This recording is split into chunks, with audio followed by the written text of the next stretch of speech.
Okay, let's talk about American pony cars in lemons. Now, what's an American pony car? Well, according to irrefutable source Wikipedia, a pony car is an American car classification for affordable, compact, highly styled coupes or convertibles with a sporty or performance-oriented image.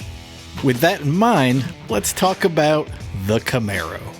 Okay, what does the actual word Camaro mean? Well, at the time of its introduction way back in the 60s, Chevy's naming conventions had some rule that every model had to start with the letter C. Now, what starts with the letter C? You had the Corvette, you had the Corvair, you had the Chevy 2, and you had the Chevelle.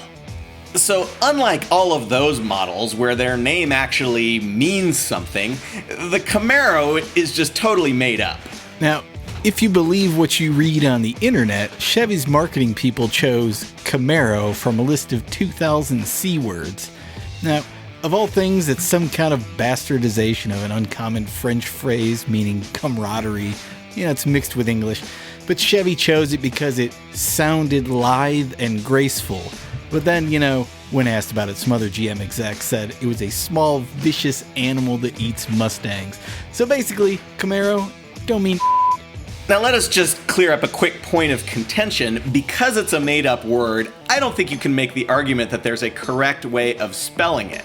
Now that said, in all of the official 24 Hours of Lemon social media accounts, we spell it C-A-M-E-R-O, and we get some criticism that that isn't the correct way to spell this made-up word.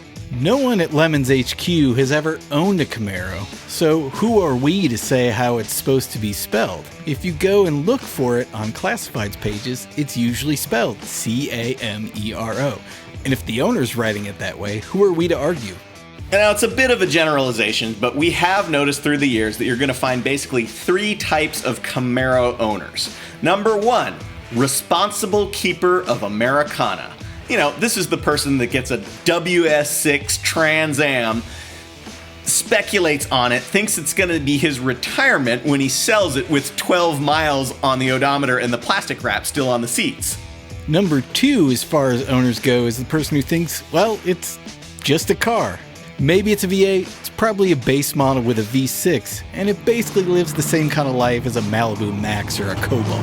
Which type of owner has owned the Camaros that show up in Lemons? The usual Lemons owner has some completely toe-up old third-gen Camaro with a 305 in it that spent its twilight years doing one-wheel burnouts leaving Circle K.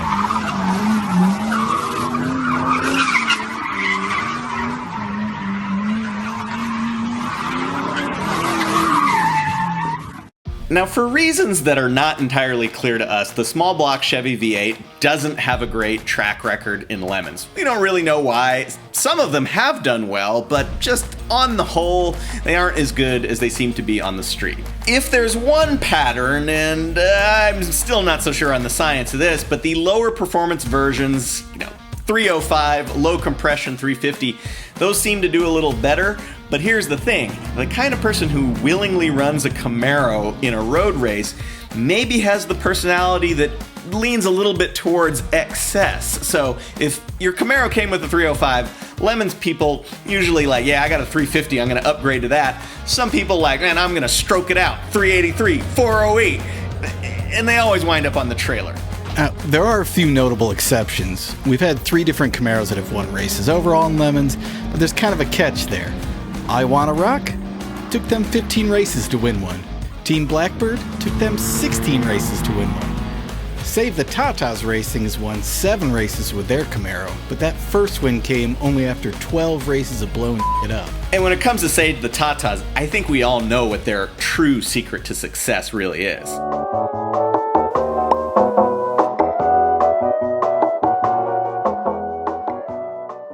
Yeah, so obviously it's not impossible to succeed and even win in a Lemons race with a Camaro, but I think all of those failed attempts shows us that the real key is Camaro people, you just have to turn the dial down a little bit. These go to 11. Ignore those tendencies to go for the big powerful V8. Ignore the tendencies to try to win the race in the first lap. If you forget that it's a Camaro and is a Circle K burnout machine for 2 seconds and just sort of treat it like a regular car, you're probably going to wind up doing better in the end. The most obvious way to fix that problem is just not bring a V8 in the first place. V6 Camaros and Firebirds we've seen in Lemons, they've been perfectly okay, which is pretty good for Lemons, actually. You know, if you're going from the V8 to the V6, there was of course that brief period in the 3rd gen where you could get a 4-cylinder Camaro with an Iron Duke. So if the over-aggressive Camaro mentality is way too much with the V8 and is partially addressed with the V6, then surely going to the 4-cylinder will make things even better. You must be out of your goddamn mind! So there you have it. Camaro's kinda perfect for Lemons. They're cheap, can find parts, has enough power. You just gotta be careful about which owner you bought it from.